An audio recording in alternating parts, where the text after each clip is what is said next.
Hi, this is Les Hewitt, Director of Training, and I'm delighted to start off with our interview process. I've got a very special guest today. His name is Dan Taggart. Dan began his entrepreneurial career in 1990 when he co-founded Infobases Inc., an electronic publishing company. And he led Infobases to become the predominant electronic publisher within their market niche and received the prestigious Inc. 500 Fastest Growing Companies Award back in 1995. And then in early 1997, Dan and another partner acquired a small but highly respected genealogy book publisher named Ancestry. You may have heard of them. And after recapitalizing the business, they immediately began transforming this traditional print publishing business into a high-tech .com. And their vision was to leverage the Ancestry brand online and create the largest community for family history enthusiasts on the internet. And Dan helped put together a world-class management team. He raised more than 90 million in venture capital and developed one of the most successful affiliate programs of all time, building their subscription service to more than 2 million active members. And Ancestry.com recently sold for $1.6 billion. So Dan has a lot of experience in building businesses, and we want to get right to it here. So Dan, welcome to the program. First question for you, what prompted you to become an entrepreneur? Hey, well, Les, thank you for that introduction. And, it's by accident that I got involved in, I'll be honest with you, I never had intended to start a business early in my career. I was planning on being maybe a professor or something like that, to going into academia. And in fact, it was while I was in my master's program that a good friend of mine and I decided we needed to make more money to help put ourselves through school. So we came up with a product idea, and we started selling this neat little electronic book product in the classified ads out of the newspaper, out of our little apartments. And lo and behold, that product became so popular, and there was such a high demand for it, that we soon dropped out of our master's programs and determined that would be a better road to take than the long road through academia. So we started this little business. We really didn't know what we were doing. We had very little experience, almost no experience. And because the product was so good, it was very forgiving. And we learned as we went. So we started from a very small kind of idea, and then just let it grow as we learned more, which goes to tell you that you can start something small and it can become big if you just stick with it. We actually started this with a couple $100 on a credit card, and like you said, it sold recently for $1.6 billion. So you don't have to know a lot to get started. Yeah, that's a great story. As a young adult, when you were growing up, who influenced you the most, Dan? That molded your present values, because I think that's very important.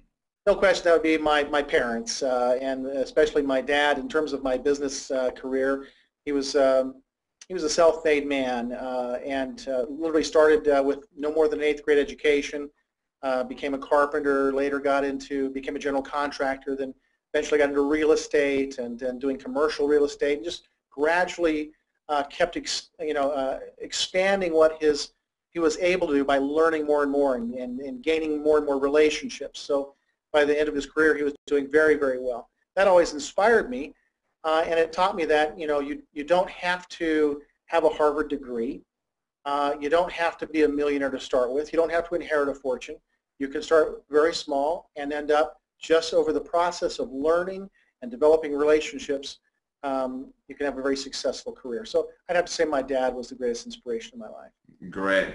And very inspiring for other people to hear that as well. So what would you say your greatest strengths, Dan, are in business? Can you share a few examples for us? Yeah. I think my greatest strength has probably been the ability to just roll up my sleeves and get something started. So many people are afraid to take that first step. It's paralysis by analysis. They overthink things so much, and sometimes you just need to get the ball rolling. It's like a writer who has writer's block. The best way to beat writer's block is start writing. Anything, just start writing. And I think the best way to get into business is to jump in with both feet And you don't have to necessarily get it perfect the first time, but you'll learn. That's the important thing. You'll learn as you go, and you'll gain relationships, and doors will open for you, and opportunities you never would have had otherwise will present themselves simply because you got yourself out there and got something going. Then probably secondly, I've been fortunate in associating with good people. The most important decision you ever make in business is the people you partner with or hire or associate with. And I've been able to surround myself in almost every case with very good people who have been really the key to my success. I'm not that smart of a guy myself. I'll have to admit that. But I have brought very smart people in who have helped me where I was weak.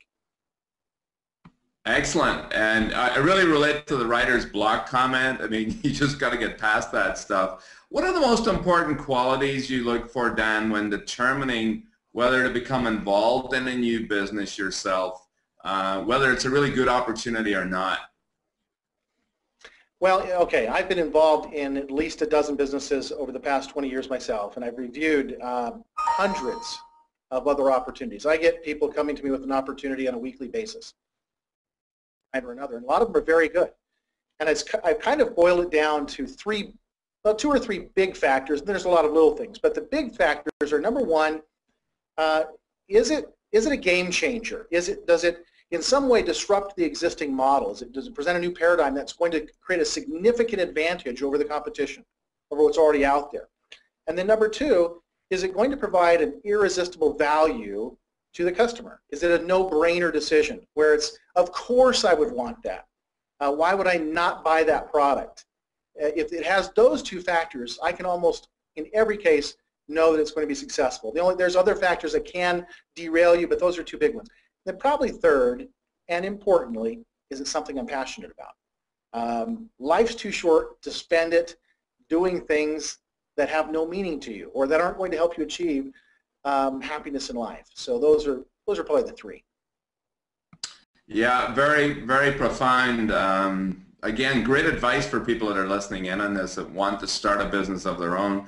Let's flip it the other way, Dan. You know, in your experience, what are the primary reasons that businesses fail? What are some of the most common things you've noticed?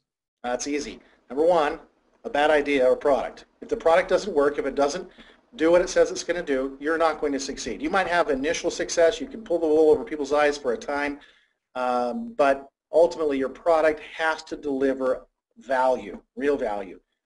Number two, poor management. When people aren't focused, when they don't do what's required to make the business successful, and we can talk more about that later, but management issues.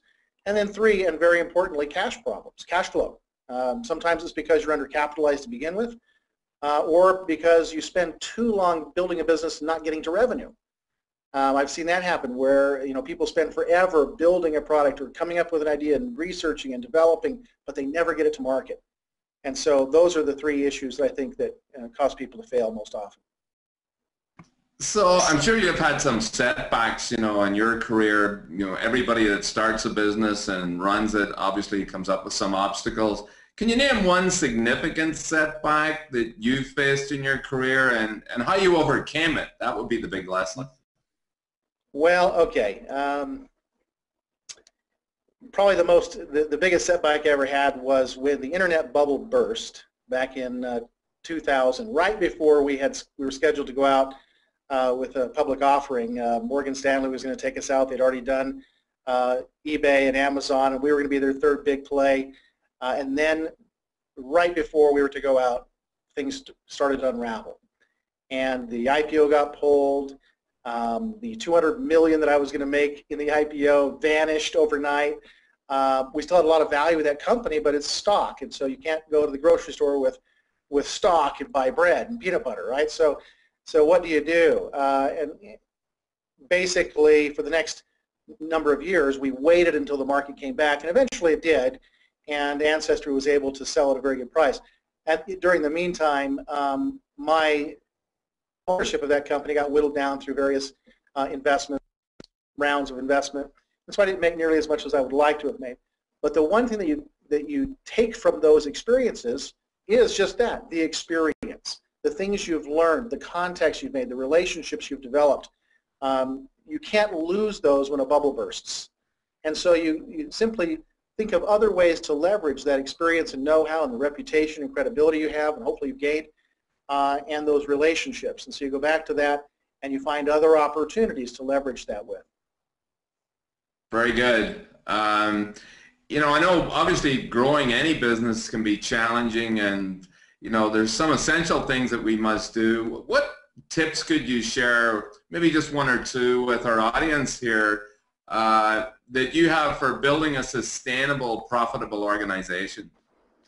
Well, I would say initially keep it simple and focus on the key drivers of your business, which in most cases is simply sales. If sales are going well, chances are your business is going to succeed. So you need to focus a lot of attention on whatever helps you improve your sales. Also, you have to find the right people for the job.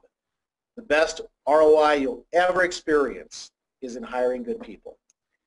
So I don't just hire the first guy that walks in the door. I'll take and interview people and look for the right candidate that I know is going to be successful. Even then, sometimes, you know, you choose someone that doesn't turn out, but most often you will find a much better person if you interview a half dozen or a dozen people before you make your decision. So those are the two things. Keep it simple, focus, identify first what your key drivers are and focus on those, and then get the right people involved to make your business successful. So Dan, you built a world-class management team obviously at Ancestry, and you've been talking a little about hiring and the importance of that, but what's your best strategy for finding and hiring those great people we're all looking for? Well, I think number one, you have to be patient, Les. You have to make sure you're interviewing a lot of candidates before you hire. That's number one. Most people really do hire the first person that walks in the door. It's sad, but that happens a lot. And if you don't have at least a half dozen or more people for an important position, you really have done yourself a disservice. So that's number one. You'll learn an awful lot just from the interview process. But you should also talk to the former employers. Actually call their references and see what they have to say about their past performance. The best gauge of future performance is past performance. Now, you'll still end up making some mistakes, so you also have to be willing to judge their performance after you've hired them. The hiring process doesn't end with somebody on. So you judge their actual performance. Put metrics in place that they understand and measure them on those metrics. Let them know what you expect. And if they can't get the job done, you really do have to replace them. There's nothing that can drag your business down faster than a salesperson who can't sell or a programmer who can't write good code. And so sometimes you just have to make the right decision for the business and replace someone who's not performing. Great. I've noticed when the economy gets tough sometimes that businesses sacrifice training, that's one of the first things that gets cut, unfortunately. How important do you think training is, particularly for, people that are in management, for example, that you're grooming for bigger positions? And what topics do you think are most relevant? Is it all skill-based, or do you look at personal development as well? Well, probably it depends on the position, but both. And I think it's critical that you have built into your culture as a business that there is a need for ongoing training and self-improvement, staying on top of best practices. You should be every employee should have the freedom and actually the expectation from management that they spend at least 10%, 20% of their time in improving their ability to perform their job. So, if you institutionalize that in some way by saying, hey, every Friday is training day, so we don't expect you to be, working on your quotas or goals or whatever it is. We want you to be, reading your newsletters, looking at your forums, working with whatever networks you belong to improve your skills. And I think, again, that's one of the best investments you can make in your business is to invest in your people to help them become better at their job. Well, I'm really glad you said that, because often we see people pay lip service to it, and certainly when times are challenging, that doesn't work very well. Now, the online direct sales industry is tremendously competitive today. And how would you make a new business really stand out so it has a good chance to succeed? Well, I think especially with this particular opportunity, we have really a unique opportunity to let people tap into something that's already there, that's powerful, that's credible, that's technologically sound, and there's no question it's going to improve their lives in many ways. So this isn't a gimmick. It's not another miracle potion from the latest exotic fruit discovered in the Amazon. I think that's a pretty tired old message.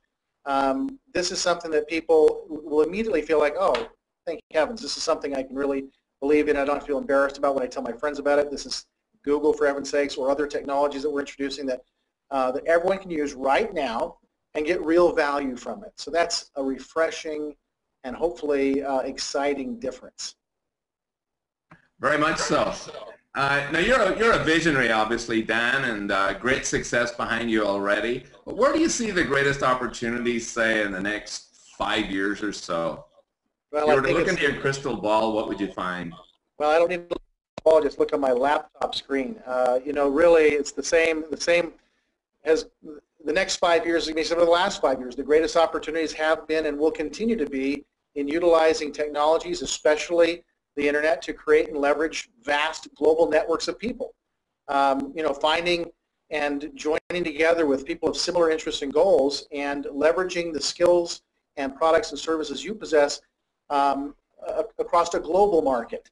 There's nothing better than social media marketing for achieving that. Digital product delivery is another area tremendously exciting, where the cost of goods can be zero, and your delivery mechanism, you know, is instantaneous. You can target people demographically, geographically, behaviorally. So the targeted marketing opportunities are tremendous with the tools that exist that any lay person can use now. They're so simple. So that's where I think if you have access to the internet, that's where I would say your greatest opportunities are. Leverage that new global tool and make the best use of what you bring to the world by leveraging it to the world. Great. Now, if you had the opportunity to, let's say, relive your career again, is there any one change that you would make looking back that would have saved you maybe a lot of time, energy, and or money? Yeah, I would have said yes to an offer on my stock for a very large sum of money prior to the internet bubble bursting. That would have made a huge difference. But other than that, I think I've made some of the common mistakes that everyone makes, and actually I've learned more from my mistakes than from my successes. So it's been a great education process. I would say that probably some of the people that I've chosen to hand the reins over to in companies that I've owned or started, and I did that too early perhaps, and exited or allowed myself to lose control or hand it over to somebody else. Those decisions are they should be made very carefully, and sometimes they can get you in real trouble. So there's a couple of times when I've done that, and if I hadn't, I would have been more successful. Excellent. Okay, this has been incredibly valuable. Just the tips that you've shared, Dan, you know, for some people it would take years of trial and error to figure this out. So I encourage everybody to listen to this broadcast more than once for sure. I hope you were taking good notes. And let's have a final question here to wrap things up. You know, a big issue I'm finding today, Dan, for busy families is creating what I call a happy integrated lifestyle, where work doesn't detract from their overall quality of life. What's your best advice for accomplishing this? I mean, this is a big question. Don't wait until you retire or until you become rich to start doing the things that are important. You know, life is a journey, and if you take time all along the way to enjoy doing the things you want to do with the people you love, then whether you become wealthy or not, you still end up having lived a rich life. That's my advice. Don't wait until after you make the millions before you start doing the things you want with the people you love.